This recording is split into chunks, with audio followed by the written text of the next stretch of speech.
ce niveau, qu'est-ce que nous pouvons dire? Nous pouvons utiliser la pensée de Seydou Badian, qui dit que dans son œuvre Sous l'orage, que l'homme est dépendant des autres, qu'on le veuille ou pas. Nous dépendons absolument des autres. De la naissance, quand nous naissons, l'être humain est le plus faible. Comme le dit, Pascal, il est un roseau. Le plus faible de la nature, à la naissance, l'homme est très faible. Il a forcément besoin de son prochain pour pouvoir vivre. Sinon, il meurt. Voilà, différemment de certains animaux. Il meurt, il ne peut rien faire. Il ne peut absolument rien faire à la naissance. Donc, il a besoin des autres pour prendre soin de lui, pour l'aider à grandir, pour l'aider à s'éduquer et effectivement pouvoir demain se prendre en charge. Et ce n'est pas fini. Il va passer à cette phase de la vie et s'il a longue vie, il va vieillir. À sa vieillesse, il a encore besoin des autres pour l'aider, voilà, dans toutes ses tâches. Parce que ses forces vont l'abandonner jusqu'à ce qu'il retourne à la terre. Et en ce moment, il a encore besoin des autres pour aller lui trouver une sépulture digne de ce nom. Donc voilà que l'autrui, nous avons même l'obligation quelque part de pouvoir nous entendre avec les autres. Parce que les autres sont nos partenaires inconditionnels. Voilà, à tout moment, nous avons besoin d'eux. Le solipsisme n'est pas possible. Nous ne pouvons pas nous isoler non plus. Nous avons l'obligation de vivre avec nos semblables. Et à ce niveau encore, nous pouvons dire avec Sartre que autrui représente un miroir pour moi. C'est vrai, autrui par son regard est un problème pour moi, mais aussi par ce même regard-là, autrui reflète ce que je suis. Je peux à travers autrui savoir qui je suis. Je peux à travers autrui comprendre ma propre personne. Je peux à travers autrui qui, par ses remarques, par ses conseils, par son soutien, évoluer. Non seulement j'évolue, mais aussi même ces remarques, ces critiques-là me permettent aussi de prendre conscience de ce que je suis et de corriger mes erreurs. Voilà, pour aller de l'avant. Donc autrui est, en ce moment, une aide pour moi. Est une aide pour moi. Autrui n'est pas forcément quelqu'un de négatif pour moi. Il est une aide.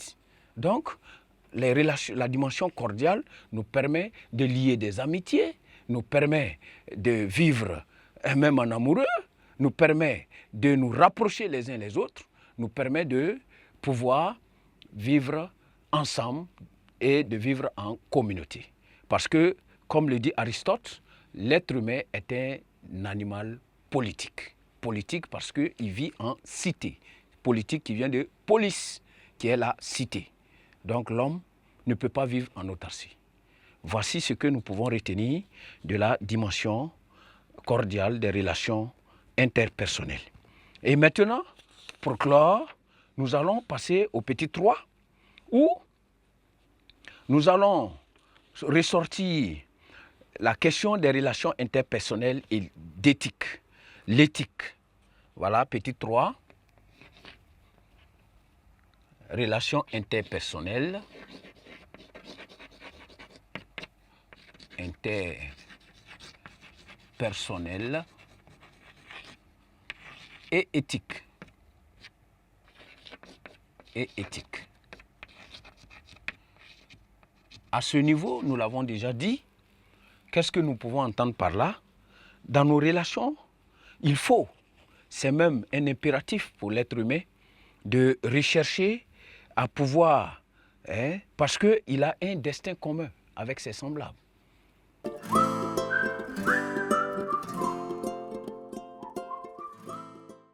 Il doit par conséquent rechercher une vie en société, pouvoir vivre en société en compagnie des autres, malgré nos ambitions qui diffèrent souvent, qui sont même souvent contradictoires. Nous devons, par notre raison, par notre conscience, par notre intelligence, notre intellect, développer les moyens, trouver les moyens nécessaires de pouvoir échanger dans la paix, de pouvoir collaborer avec les autres, de pouvoir vivre dans une considération mutuelle les uns pour les autres Et surtout, malgré nos différences, et à ce niveau, nous allons prendre l'idée de Saint-Exupéry. Saint-Exupéry, nous allons noter le nom,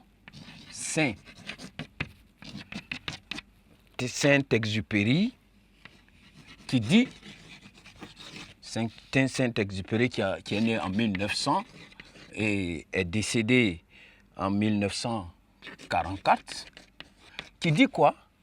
Qui dit que, Saint-Exupéry dit quoi? Il dit que si tu diffères de moi,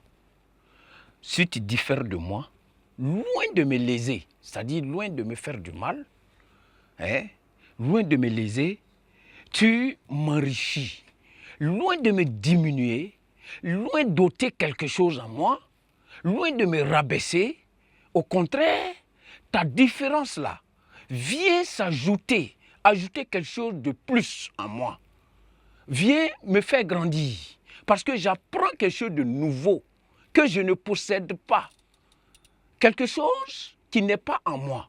Donc, ce que j'arrive à voir dans la différence à autrui ne peut que m'enrichir, ne peut que me donner un plus et non me m'ôter quelque chose, non me diminuer.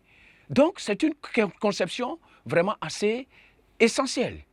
Si nous voyons les autres, non pas comme des ennemis, mais comme un plus pour nous-mêmes, les autres comme des gens qui connaissent des choses différentes de nous et qui puissent nous aider aussi à acquérir de nouvelles connaissances, un nouveau savoir, de nouveaux modes de vie, etc.